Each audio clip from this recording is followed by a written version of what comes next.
ಇವತ್ತು ನಮ್ಮ ಕೋಲಾರ ಜಿಲ್ಲೆ, ಕರ್ನಾಟಕ ರಾಜ್ಯದ ಕೋಲಾರ ಜಿಲ್ಲೆ ದೇವಮೂಲೆಯಲ್ಲಿರ್ತಕ್ಕಂಥ ನಮ್ಮ ಮುಳಬಾಗಿಲು ತಾಲೂಕಿನಲ್ಲಿ ಇವತ್ತು ಒಂದು ಬೃಹತ್ ಉದ್ಯೋಗ ಮೇಳ ಹಮ್ಮಿಕೊಂಡಿದ್ದಾರೆ. ನಮ್ಮ ತಾಲೂಕಿನ ನಾಯಕರಾದಂಥ ನಮ್ಮ ಆದಿನಾರಾಯಣ ಅವರಿಗೆ ಮೊದಲನೇದಾಗಿ ನಾವು ಧನ್ಯವಾದಗಳನ್ನು ಹೇಳಬೇಕು ಈ ಕಾರ್ಯಕ್ರಮವನ್ನು ಹಮ್ಮಿಕೊಂಡಿದ್ದಕ್ಕೆ. ಎರಡನೇದಾಗಿ ಇವತ್ತು ಇಂಥ ಒಂದು ಒಳ್ಳೆ ಕಾರ್ಯಕ್ರಮ, ಈ ಕಾರ್ಯಕ್ರಮಕ್ಕೆ ನಮ್ಮ ಪಾರ್ಲಿಮೆಂಟ್ ಕ್ಯಾಂಡಿಡೇಟ್ ಆದಂತ KV ಗೌತಮ್ ರವರು ಆಗಮಿಸಿದ್ದಾರೆ. ಅವ್ರಿಗೂ ನಾನು ಧನ್ಯವಾದಗಳು ಹೇಳ್ತೀನಿ. ಯಾಕಂದ್ರೆ ನಾವು ಆಸಕ್ತಿ ತಿಳ್ಕೋಬೇಕು. ಇವಾಗ KV ಗೌತಮ್ ಅವರು ನಮ್ಮ ಪಾರ್ಲಿಮೆಂಟ್ ಎಲೆಕ್ಷನ್ ಸೋತ ಮೇಲೆ ಅವರು ಊರಲ್ಲಿ ಏನು ಕುತ್ಕೊಂಡಿಲ್ಲ, ಅವ್ರ ಮನೆಯಲ್ಲಿ ಕುತ್ಕೊಂಡಿಲ್ಲ. ಅವರು ಯಾವುದೇ ಕಾರ್ಯಕ್ರಮಕ್ಕೆ ಬಂದ್ರೆ ಜನಗಳ ಪರವಾಗಿ ನಾನು ಇದ್ದೀನಿ, ಒಬ್ಬ ಕ್ಯಾಂಡಿಡೇಟ್, ನಾನು ಜನಗಳಲ್ಲಿ ಆ ಮತದಾರರಲ್ಲಿ ಆ ಮಕ್ಕಳಲ್ಲಿ ನಾನು ಒಂದು ಮಗುವಾಗಿ ಇರ್ತೀನಿ ಅಂತ ಅವರು ಬಂದಿದ್ದಾರೆ. ಅವ್ರಿಗೆ ಇನ್ನ ಹೆಚ್ಚಿಗೆಯಾಗಿ ತಾಲೂಕಿನ ಪರವಾಗಿ ಅವರಿಗೆ ಧನ್ಯವಾದಗಳನ್ನು ತಿಳಿಸ್ತೀವಿ. ಅದೇ ರೀತಿಯಲ್ಲಿ ನಮ್ಮ ಬ್ಲಾಕ್ ಕಾಂಗ್ರೆಸ್ ಅಧ್ಯಕ್ಷರು ಅಮಾನನ್ನ ಇದ್ದಾರೆ.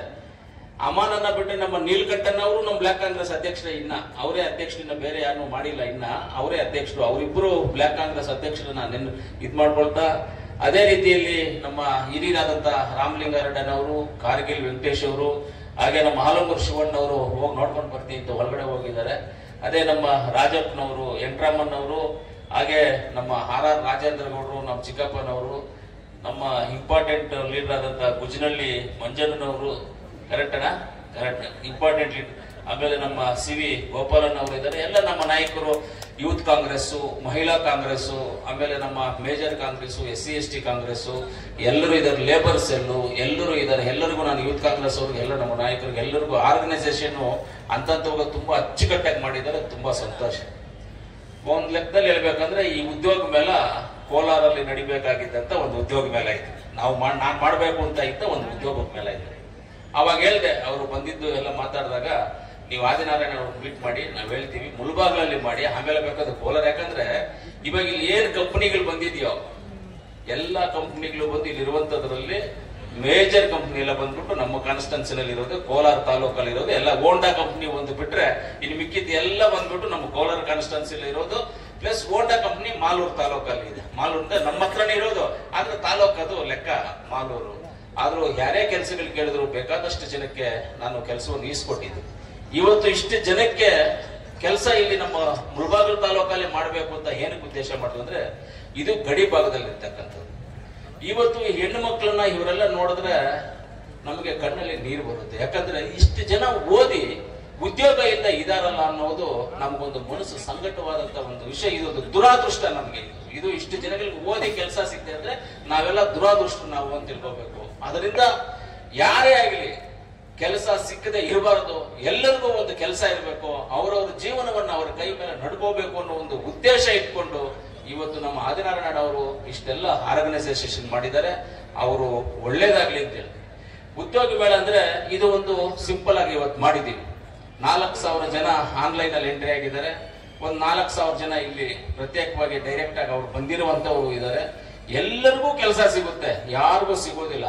ಅತಿ ಹೆಚ್ಚು ಮಹಿಳೆಯರಿಗೆ ಸಿಗ್ಬೇಕು. ನಮ್ಗೆ ಇವತ್ತು ಕಾನ್ಸೆಪ್ಟ್ ಏನಂದ್ರೆ, ಹೆಣ್ಣು ಮಕ್ಕಳಿಗೆ ಮಾತ್ರ 2,000 ರಿಂದ 3,000 ಜನಕ್ಕೆ ಕೆಲಸ ಸೇರಿಸಬೇಕು ಅಂತ ನಮ್ಮ ಉದ್ದೇಶ ಇರುತ್ತೆ. ಹೆಣ್ಣು ಮಕ್ಕಳಿಗೆ ಮಾತ್ರ 2,000 ರಿಂದ 3,000 ಜನ ಸೇರ್ಬೇಕು ಅನ್ನುವಂತ ನಮ್ಮ ಉದ್ದೇಶ ಇವತ್ತಿರೋದು.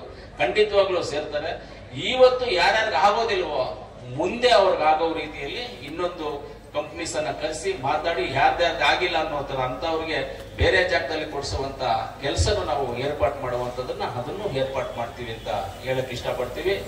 ಇವತ್ತು ನಮ್ಮ ತಾಲೂಕಲ್ಲಿ, ಮುಳಬಾಗಿಲು ತಾಲೂಕಲ್ಲಿ ಗಡಿ ಭಾಗದಲ್ಲಿ, ಆಂಧ್ರ ಪ್ರದೇಶ ಗಡಿ ಭಾಗದಲ್ಲಿ ಇರ್ತಕ್ಕಂಥದ್ದು. ಈ ಗಡಿ ಭಾಗದಲ್ಲಿ ಇರ್ತಕ್ಕಂಥವ್ರು ತುಂಬಾ ಕಷ್ಟಜೀವಿಗಳು. ನಮ್ಮ ಕಾರ್ಗಿಲ್ ವೆಂಕಟೇಶ್ ಅವರು ಹೇಳ್ತಾ ಇದ್ರು ಅವಾಗ್ಲೇನೆ, ಈ ದೇಶದಲ್ಲಿ ನಮ್ಮ ರಾಜ್ಯದಲ್ಲಿ ಈ ಕೋಲಾರ ಜಿಲ್ಲೆಯ ಮುಳಬಾಗಿಲು ತಾಲೂಕಿನಲ್ಲಿ ರೈತರು ಹಾಲು ಹಾಕ್ತಾರೆ, ವಿಷಾನು ಕುಡಿತಾರೆ, ಅವ್ರನ್ನೆಲ್ಲ ನಾವು ಕಾಪಾಡ್ಕೋಬೇಕು ಅಂತ ಒಂದು ಮಾತು ಹೇಳಿದ್ರು. ಖಂಡಿತವಾಗ್ಲೂ 100ಕ್ಕೆ 100 ಭಾಗ ಕಾಪಾಡ್ಕೋಬೇಕು. ಇವತ್ತು ಎಲ್ಲಾ ಕಷ್ಟಗಳು ಪಡೋದು ನಮ್ಮ ರೈತರೇ. ನಮ್ಮ ರೈತರ ಮಕ್ಕಳು ಯಾಕೆ ಒಳ್ಳೆ ಕಂಪ್ನಿನಲ್ಲಿ ಸೇರ್ಕೋಬಾರ್ದು, ಒಳ್ಳೆ ಸಂಬಳ ತಗೋಬಾರ್ದು, ಅವ್ರಿಗೆ ಯಾಕೆ ನಾವು ಉದ್ಯೋಗ ಅವಕಾಶ ಮಾಡ್ಕೊಡ್ಬಾರ್ದು ಅನ್ನೋ ಒಂದು ಉದ್ದೇಶದಿಂದ ಇವತ್ತು ಈ ಕಾರ್ಯಕ್ರಮವನ್ನು ನಾವೆಲ್ಲ ಅಡ್ಕೊಂಡಿದ್ದೀವಿ. ಖಂಡಿತವಾಗ್ಲೂ ಇವತ್ತು ಇದೆಲ್ಲ ಮಾಡ್ಬೇಕಂದ್ರೆ ಲಕ್ಷಾಂತರ ರೂಪಾಯಿ ಖರ್ಚಾಗಿರುತ್ತೆ. ಪೆಂಡಲು, ಚೇರು, ಊಟ, banner, poster, advertisement, website, organisation ಎಲ್ಲ ಖರ್ಚಾಗಿರುತ್ತೆ. ಯಾರ ಹತ್ರ ₹1 ದುಡ್ಡು ತಗೊಳ್ದೆ, ಯಾರ ಹತ್ರ ಏನು ಕೇಳ್ದೆ, ಪೂರ್ತಿಯಾದಂತ ಇದು ವೆಚ್ಚವನ್ನ ಆದಿನಾರಾಯಣ ಅವರೇ ಇಟ್ಕೊಂಡು ಅವರೇ ಖುದ್ದಾಗಿ ಮಾಡ್ತಾ ಇದ್ದಾರೆ. ಅವ್ರಿಗೇನಪ್ಪ, ಅವ್ರಿಗೇನು ಇಟ್ಕೊಂಡು ಅವರು ಜೋಬಲ್ಲಿರೋ ದುಡ್ಡನ್ನ ಹಾಕಿ ಮಾಡ್ಬೇಕು ಅಂತ ಗ್ರಾಚಾರ ಆದಿನಾರಾಯಣ ಅವ್ರಿಗೆ ಏನಕ್ಕೆ ಮಾಡಿದ್ರು? ಅವ್ರ ಮನೆಗೆ ಅವ್ರು ಮಾಡ್ಕೊಂಡಿಲ್ಲ, ನನಗೆ ಬೇಕು ಅಂತ ಅವ್ರು ಮಾಡ್ಕೊಂಡಿಲ್ಲ. ಈ ತಾಲೂಕಿನ ಜನ, ಗಡಿ ಭಾಗದಲ್ಲಿರ್ತಕ್ಕಂಥ ಜನ, ಈ ಮಕ್ಕಳು ವಿದ್ಯಾಭ್ಯಾಸ ಮಾಡಿ ಅವ್ರ ಕೆಲಸ ಇದೆ, ಮನೆ ಇದ್ರೆ ಮನೆಯಲ್ಲಿದ್ರೆ ಆ ಒಂದು ಕಷ್ಟ ಇದನ್ನ ಅನುಭವಿಸಿರುವಂತವ್ರು ನಾವು, ನಮಗ್ ಗೊತ್ತಿರುತ್ತೆ ಏನ್ ಇವ್ರ ಕಷ್ಟ ಅಂತ ತಿಳ್ಕೊಂಡು ಅವ್ರ ಸ್ವಂತ ವೆಚ್ಚದಲ್ಲಿ ಎಲ್ಲವನ್ನ ಮಾಡಿ ಇವತ್ತೆಲ್ಲ ನಮ್ಮ ತಾಲೂಕಿನ ಬಡಪಾಯಿಗಳು, ಬಡ ಮಕ್ಕಳು, ರೈತರ ಮಕ್ಕಳು ಎಲ್ಲರಿಗೆ ಕೆಲಸ ಸಿಗ್ಬೇಕು ಅನ್ನೋ ಉದ್ದೇಶ ಇಟ್ಕೊಂಡು ಇವತ್ತೆಲ್ಲರಿಗೂ ಕೆಲಸ ಸಿಗುವಂತ ಅವಕಾಶವನ್ನ ಮಾಡಿಕೊಟ್ಟಿದ್ದಾರೆ. ಅದನ್ನ ನಾವು ಉಪಯೋಗಿಸ್ಕೋಬೇಕು. ಇಂಥ ಅವಕಾಶ ಸಿಗೋದಿಲ್ಲ, ಈ ರೀತಿ ಅವಕಾಶ ಸಿಗೋದಿಲ್ಲ. ನೀವು ನಿಮ್ಮ ಬಯೋಡಾಟನ್ನ ಇಟ್ಕೊಂಡು ಕಂಪನಿಗಳಿಗೂ ಅಳಿಯೋ ಬದಲು ಇಲ್ಲೇ ಬಂದ್ರೆ ಒಂದಿಲ್ಲ ಅಂದ್ರೆ ಒಂದು ಕಂಪನಿನಲ್ಲಿ ನಿಮಗೆ ಕೆಲಸ ಸಿಗುತ್ತೆ, ಒಂದಿಲ್ಲ ಒಂದು ಕಂಪನಿನಲ್ಲಿ ಕೆಲಸ ಸಿಗುತ್ತೆ. ಈ ರೀತಿ ಅನೇಕ ಜನರು, ಇನ್ನ ಎಷ್ಟೋ ಜನರಿದ್ದಾರೆ. ಖಂಡಿತವಾಗ್ಲೂ ಈ ಉದ್ಯೋಗ ಮೇಳ ಇವತ್ತೇನು ನಮ್ಮ ಕರ್ನಾಟಕ ರಾಜ್ಯದಲ್ಲಿರ್ತಕ್ಕಂಥ ಕಂಪನಿಗಳ ಉದ್ಯೋಗ ಮೇಳ 80 ಕಂಪನಿಗಳನ್ನ ತರಿಸಿ ಇವತ್ತು ಉದ್ಯೋಗ ಮೇಳ ಮಾಡಿದೀವಿ. ನೆಕ್ಸ್ಟ್ ಮಾಡುವಂತ ಉದ್ಯೋಗ ಮೇಳ ಜಿಲ್ಲಾ ಮಟ್ಟದಲ್ಲಿ ಮಾಡ್ತೇವೆ. ಇಂಟರ್ನ್ಯಾಷನಲ್ ಲೆವೆಲ್ ಅಲ್ಲಿ ಉದ್ಯೋಗ ಮೇಳವನ್ನ ಮಾಡ್ತೇವೆ. ನೆಕ್ಸ್ಟ್ ಇಂಟರ್ನ್ಯಾಷನಲ್ ಲೆವೆಲ್ ಅಲ್ಲಿ ಇಲ್ಲಿರ್ತಕ್ಕಂಥವ್ರಿಗೆ ಬೇರೆ ದೇಶಗಳಲ್ಲೂ ಅವ್ರ ಕೆಲಸ ಸಿಗ್ಬೇಕು, ಇಂಡಿಯಾದಲ್ಲಿನೂ ಸಿಗ್ಬೇಕು, ಔಟ್ ಆಫ್ ಕಂಟ್ರಿಲೂ ಕೆಲಸ ಸಿಗ್ಬೇಕು. ಆ ರೀತಿಯಲ್ಲಿ ಮುಂದಿನ ದಿನಗಳಲ್ಲಿ ನಾವು ಈ ರೀತಿ ಒಂದು ಇಂಟರ್ನ್ಯಾಷನಲ್ ಲೆವೆಲ್ ಉದ್ಯೋಗ ಮೇಳ ಮಾಡಬೇಕು ಅನ್ನೋ ಒಂದು ಕಾನ್ಸೆಪ್ಟ್ ಇಟ್ಕೊಂಡಿದೀವಿ. ಖಂಡಿತವಾಗ್ಲೂ ಮಾಡ್ತೀವಿ. ನಾವೆಲ್ಲ ಏನಕ್ಕೆ ಈ ಕಷ್ಟಗಳು ಪಡ್ತಾ ಇದ್ದೀವಿ, ಏನಕ್ಕೆ ಬರ್ತಾ ಇದೀವಿ ಅಂತ ಹೇಳಿದ್ರೆ ನಾವು ನಮ್ಮಕ್ಕೋಸ್ಕರ ನಾವೇನೂ ಇಲ್ಲ, ನಮ್ಮಕ್ಕೋಸ್ಕರ ನಾವ್ಯಾವುದೂ ಮಾಡ್ತಾ ಇಲ್ಲ. ಎಲ್ಲ ನಿಮ್ಮಕ್ಕೋಸ್ಕರನೇ, ಈ ಜನಗಳಿಗೋಸ್ಕರನೇ, ರೈತರಿಗೋಸ್ಕರ, ವಿದ್ಯಾಭ್ಯಾಸಕ್ಕೋಸ್ಕರ, ಎಂಪ್ಲಾಯ್ಮೆಂಟ್ಗೋಸ್ಕರ, ಹಾಸ್ಪಿಟಾಲಿಟಿಗೋಸ್ಕರ, ಹಾಸ್ಪಿಟಲ್ಸ್, ಇದೆಲ್ಲ ನಾವು ಮಾಡ್ತಾ ಇದೀವಿ. ಎಷ್ಟೋ ಜನ ನಮ್ಮ ಮುಳಬಾಗ್ಲವ್ರು ಆಗ್ಬೋದು, ಶ್ರೀನಿವಾಸಪುರ ಆಗ್ಬೋದು, ಕೋಲಾರ ಅವ್ರು ಆಗ್ಬೋದು, ಈ ಹಾಸ್ಪಿಟಲ್ ಬಂದು ಪಾಪ ಗೊತ್ತಿಲ್ಲದೆ ಅನ್ಯಾಯ ಆಗ್ತಾ ಇದ್ದಾರೆ. ಬಂದಾಗ ನಾನು ಎಷ್ಟೋ ಜನಕ್ಕೆ SNR ಹಾಸ್ಪಿಟಲ್ ಅಲ್ಲಿ ಅಲ್ಲಿ ಏನಾಗಲ್ವೋ ಅದನ್ನ ಲೆಟರ್ ಕೊಡಿಸಿ ಬೇರೆ ಹಾಸ್ಪಿಟಲ್ ಆ ವೆಚ್ಚವನ್ನು ಮಾಡೋ ತರ ಎಷ್ಟೋ ಜನಕ್ಕೆ ಮಾಡ್ಕೊಟ್ಟಿದ್ವಿ. ಜನಗಳಿಗೆ ತುಂಬಾ ಜನಕ್ಕೆ ಲೆಕ್ಕನೇ ಇಲ್ಲ, ಅಷ್ಟು ಜನಕ್ಕೆ ಮಾಡ್ಕೊಟ್ಟಿದ್ವಿ. ಆ ರೀತಿಯಲ್ಲಿ ನಾವೆಲ್ಲರೂ ನಿಮ್ ಜೊತೆಗಿರ್ತೀವಿ. ನಿಮ್ಮ ಪರವಾಗಿ ಯಾವತ್ತೂ ನಾವು ಕೆಲಸ ಮಾಡಕ್ಕೆ ಸಿದ್ಧವಾಗಿದ್ದೀವಿ. ನಮ್ಮ ಮುಳಬಾಗ ತಾಲೂಕು, ಶ್ರೀನಿವಾಸಪುರ, ಕೋಲಾರ ಜಿಲ್ಲೆ, ಎಂಟೈರ್ ಕೋಲಾರ ಜಿಲ್ಲೆನಲ್ಲಿ ಯಾರೇ ಆಗ್ಲಿ ಕೆಲಸ ಇಲ್ಲ ಅಂತ ಇರಬಾರದು, ಆ ಮಟ್ಟಕ್ಕೆ ತರಬೇಕು ಅನ್ನೋ ಒಂದು ನಮ್ಮ ಉದ್ದೇಶ ಇದೆ. ಖಂಡಿತವಾಗ್ಲೂ ಅದನ್ನೆಲ್ಲವನ್ನು ಮಾಡ್ತೀವಿ. ನಿಮ್ಮಕ್ಕೋಸ್ಕರ ನಾವು ಇದೆಲ್ಲ ಮಾಡ್ತಾ ಇರೋದಂತ ನೀವು ತಿಳ್ಕೊಬೇಕಾಗ್ತದೆ. ಇದೇ ಎಲ್ಲ ಉದ್ಯೋಗ ಮೇಳ, ಇನ್ನ ಇಂಟರ್ನ್ಯಾಷನಲ್ ಉದ್ಯೋಗ ಮೇಳ ಮಾಡ್ತೀವಿ, ಕೋಲಾರಲ್ಲಿ ಉದ್ಯೋಗ ಮೇಳ ಮಾಡ್ತೀವಿ. ರೈತರಿಗೋಸ್ಕರ ಮಾಡುವಂತ ಕೆಲಸಗಳಿದಾವೆ. ರೈತರಿಗೆ ಏನು ಬೇಕು ಅನ್ನೋದನ್ನ ಅದನ್ನು ಒಂದು ರೈತ ಮೇಳ ಅಂತ ಒಂದು ಮಾಡಬೇಕು ಅಂತ ಇದೀವಿ.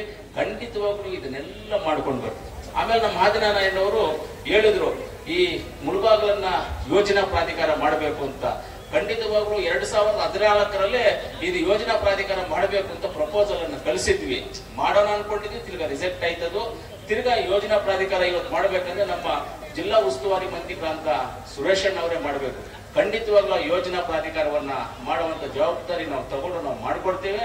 ಆಮೇಲೆ ನೀರಿನ ಬಗ್ಗೆ ಹೇಳಿದ್ರಿ, ಎತ್ತಿನ ಹೊಳೆ ನೀರು ಖಂಡಿತವಾಗಲೂ ಇನ್ನು 2-2.5 ವರ್ಷದಲ್ಲಿ ನಮ್ಮ ಕೋಲಾರ ಜಿಲ್ಲೆಗೆ ರೀಚ್ ಆಗುತ್ತೆ. ಅದರಲ್ಲಿ ಏನು ಡೌಟೇ ಇಲ್ಲ. ಕುಡಿಯುವಂತ ನೀರು ಒಂದು ದಿವಸ ನಾನು ಮಾನ್ಯ ಬೈತಿ ಸುರೇಶಣ್ಣ ಅವರು ನಮ್ಮ ಜಿಲ್ಲಾ ಉಸ್ತುವಾರಿ ಮಂತ್ರಿಗಳನ್ನ ಒಂದ್ ದಿವಸ ಮುಳಬಾಗಿಲಿಗೆ ಬೇಕಾದ್ರೆ ಕರೆಸ್ತೀವಿ. ಇಲ್ಲಿಗೆ ನಾನು, ನೀವು ನಮ್ಮ ನಾಯಕರು ಎಲ್ಲರೂ ಸೇರಿ ಅವ್ರ ಜೊತೆ ಕುತ್ಕೊಂಡು ಚರ್ಚೆ ಮಾಡಿ ಈ ಕುಡಿಯೋ ನೀರು ಏನ್ ಇವತ್ತು ನಮ್ಮ ಕೋಲಾರ, ಬಂಗಾರಪೇಟೆ, ಮಾಲೂರಿಗೆ ಹೆರಗೋಳ್ ನೀರನ್ನ ನಾವು ತಂದು ಇವತ್ತು ಜನ ಕೊಡ್ತಾ ಇದೀವಿ.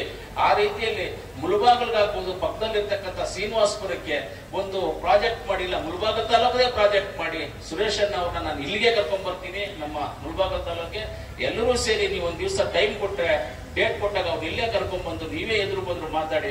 ಖಂಡಿತವಾಗ್ಲೂ ಸುರೇಶಣ್ಣ ಜನಗಳ ಪರವಾಗಿದ್ದಾರೆ. ಸುರೇಶಣ್ಣ ಅವ್ರು ಏನೇ ಕೆಲಸ ಮಾಡಿದ್ರು ಅವ್ರು ಹೇಳಿದ್ರು ಮಾಡ್ಕೊಡ್ತಾರೆ. ಇವತ್ತೆಲ್ಲರೂ ಹೇಳ್ತಾ ಇದ್ರು ನನಗೆ, ಇಷ್ಟೊಂದು ದುಡ್ಡು ಹೆಂಗ್ ಬರುತ್ತಪ್ಪ ಕೋಲಾರಲ್ಲಿ ಅಭಿವೃದ್ಧಿ ವಿಚಾರಕ್ಕೆ ಅಂತ ಕೇಳ್ತಾ ಇದ್ರು. ನಮ್ ಸುರೇಶಣ್ಣ ಇದ್ದಾರೆ, ಚಿಂತಾಮಣಿ ಸುಧಾಕರಣ್ಣ ಇದ್ದಾರೆ. ಯಾವುದೇ ಕೆಲಸ ಅವ್ರನ್ನ ಕೇಳಿದ್ರೆ ಇಲ್ಲ ಅಂತ ಹೇಳಿದ್ರೆ ಡೈರೆಕ್ಟ್ ಆಗಿ ಕರ್ಕೊಂಡು ಹೋಗ್ಕೊಡ್ತಾರೆ, ಮಾಡ್ತಾ ಇರ್ತಾರೆ. ಇವತ್ತು ಕೋಲಾರ ತಾಲೂಕಲ್ಲಿ ಈ ಡಿಸೆಂಬರ್ ಅಥವಾ ನೆಕ್ಸ್ಟ್ ಮಾರ್ಚ್ ಏಪ್ರಿಲ್ಗೆ ಕೋಲಾರ ತಾಲೂಕಲ್ಲಿ ಆಮೇಲೆ ರೋಡ್ಗಳೇ ಇರೋದಿಲ್ಲ. PWD, RDPR ರೋಡ್ಗಳು, ಹಳ್ಳಿ ರೋಡ್ಗಳು ಇರೋದೇ ಇಲ್ಲ, ಎಲ್ಲ ಕಂಪ್ಲೀಟ್ ಮಾಡಕ್ ಬಿಡ್ತೀವಿ. ಅಷ್ಟೊಂದು ಕೆಲಸಗಳನ್ನ ನಾವು ಇವತ್ತು ಮಾಡ್ತಾ ಇದ್ದೀವಿ. ನಿಮಗೆ ಯಾವುದೇ ರೀತಿಯಲ್ಲಿ ನಾವು ನಿಮ್ ಹಿಂದೆ ಇರ್ತೀವಿ ಅಂದೋಣ, ನಿಮ್ ಹಿಂದೆ ಇದ್ದು ನೀವೆಲ್ಲಾ ಕೆಲಸ ಕಾರ್ಯಗಳಿಗೆ ನಾವು ಜೊತೆಯಲ್ಲಿ ಇರ್ತೀವಿ. ಎಲ್ಲವನ್ನೂ ನಾವು ನಿಮಗೆ ಒಳ್ಳೆ ಕೆಲಸ, ಒಳ್ಳೆ ಮಾರ್ಗದರ್ಶನವನ್ನು ಕೊಟ್ಟು ಒಳ್ಳೆ ರೀತಿಯಲ್ಲಿ ನಡ್ಕೊಂಡು ಹೋಗುವಂತ, ಈ ತಾಲೂಕಿನ ಜನಕ್ಕೆ ಒಳ್ಳೇದಾಗುವಂತ ಒಂದು ರೀತಿಯಲ್ಲಿ ನಿಮ್ ಜೊತೆ ನಾವು ಇರ್ತೀವಿ ಅಂತ ಹೇಳ್ತಾ ಇವತ್ತು ಎಲ್ಲ ನಮ್ಮ ಕಾಂಗ್ರೆಸ್ ಪಕ್ಷದ ಮುಖಂಡರು ಎಲ್ಲರೂ ವೇದಿಕೆ ಮೇಲೆ ಇರ್ತಕ್ಕಂಥ ಎಲ್ಲ ಕಾಂಗ್ರೆಸ್ ಪಕ್ಷದ ಮುಖಂಡರು ಇವತ್ತು ಒಳ್ಳೆ ಆರ್ಗನೈಸೇಷನ್ ಮಾಡಿದ್ದಾರೆ. ಯಾರು ಅವಸರ ಪಡಬೇಡಿ, ಅಲ್ಲಿರೋರೆಲ್ಲ ನಾನು ಹೇಳ್ತಾ ಇದ್ದೀನಿ, ಯಾರು ಅವಸರ ಪಡ, ಎಲ್ಲರಿಗೂ ಅವಕಾಶ ಇದೆ. ಸೀರಿಯಲ್ ಪ್ರಕಾರವಾಗಿ ಹೋದ್ರೆ ನಿಮ್ಗೂ ಈಸಿ ಆಗುತ್ತೆ. ಅಲ್ಲಿ ಒಬ್ಬರ ಮೇಲೆ ಒಬ್ಬರು ಬಿಡದೆ ಸೀರಿಯಲ್ ನಂಬರ್ ಪ್ರಕಾರವಾಗಿ ಹೋದ್ರೆ ಈಸಿ ಇರುತ್ತೆ. ಸೀರಿಯಲ್ ನಂಬರ್ ಪ್ರಕಾರವಾಗಿ ಎಲ್ಲರೂ ಹೋಗಿ ನೀವು ಮಾಡಬೇಕು, ಕೆಲಸ ತಗೋಬೇಕು ಅಂತ ನಿಮ್ಮೆಲ್ಲರಲ್ಲಿ ಆಶಿಸ್ತಾ, ಆಮೇಲೆ ಮುಂದಿನ ದಿನಗಳಲ್ಲಿ ನಾವು ಈ ತಾಲೂಕು ಹಾಕ್ಬೋದು ಅಭಿವೃದ್ಧಿ ಪಡಿಸೋದಕ್ಕೆ ಆದಿನಾರಾಯಣ ಅವರು ನಿಮ್ ಜೊತೆಯಲ್ಲಿ ಇರ್ತಾರೆ, ನಾವು ನಿಮ್ ಜೊತೆಯಲ್ಲಿ ಇರ್ತೀವಿ. ಈಗ 800ರಿಂದ 1000 ಸೀರಿಯಲ್ ನಂಬರ್, 800ರಿಂದ 1000 serial number, 800 to 1000 serial number ಎಲ್ಲ ಒಳಗಡೆ ಹೋಗ್ಬೇಕು ಅಂತ ಕೇಳ್ಕೊಳ್ತಾ ಇರ್ತೀವಿ ನಾವು. ಆ ರೀತಿಯಲ್ಲಿ ಅನೇಕ ಜನಗಳಿಗೆ ಉಪಯೋಗವಾಗುವಂತ ಕೆಲಸವನ್ನು ಆಗ್ತಾ ಇದೆ. ನೋಡಿ, ಹುಡುಗರೆಲ್ಲ ಟಗಟಗಡ 800ರಿಂದ 1000 ಅಂದಿದ ತಕ್ಷಣ ಓಡ್ತಾವ್ರೆ ಎಲ್ಲರೂ. ಹೋಗ್ರಿ, ನಿಮ್ ಕೆಲಸ ಸಿಗ್ಬೇಕು. ಅದೇ ರೀತಿಯಲ್ಲಿ ನಿಯತ್ತಾಗಿ ಆ ಕೆಲಸವನ್ನ ಕಂಪ್ನಿನಲ್ಲಿ ನಾವು ಗುರುತಿಸ್ಕೊಟ್ಟು ಅಲ್ಲಿ ಕೆಲಸನೂ ಮಾಡಬೇಕು. ಯಾವುದೇ ಕಾರಣಕ್ಕೆ ಅವ್ರ ಜೊತೆ ನಾವು ಇರಬೇಕು ಅಂತ ಹೇಳ್ತಾ, ಇವತ್ತು ಮುಳಬಾಗಿಲು ತಾಲೂಕಿನಲ್ಲಿ ಮಾತಾಡ್ಲಿಕ್ಕೆ ಅವಕಾಶ ಮಾಡಿಕೊಟ್ಟ ನಮ್ಮ ಬ್ಲಾಕ್ ಕಾಂಗ್ರೆಸ್ ಅಧ್ಯಕ್ಷರು, ಹಿರಿಯ ಮುಖಂಡರು, ನಮ್ಮ ಆದಿನಾರಾಯಣ ಅವರು, ನಮ್ಮ ಗೌತಮಣ್ಣ ಅವರು, ಯೂತ್ ಕಾಂಗ್ರೆಸ್ ಎಲ್ಲರಿಗೂ ನಾನು ಧನ್ಯವಾದಗಳನ್ನ ತಿಳಿಸ್ತಾ, ಅಭಿವೃದ್ಧಿ ವಿಚಾರದಲ್ಲಿ ಯಾವುದೇ ರೀತಿಯಲ್ಲಿ ನಾವು ಹಿಂದೆ ಹೋಗೋದಿಲ್ಲ, ನಿಮ್ ಜೊತೆಯಲ್ಲಿ ಇದ್ದೇ ಇರ್ತೀವಿ ಅಂತ ಎಲ್ಲರಿಗೂ ಹೇಳ್ತಾ ನನ್ನ ಮಾತನ್ನ ಮುಗಿಸ್ತೀನಿ. ಜೈ ಹಿಂದ್, ಜೈ ಕರ್ನಾಟಕ.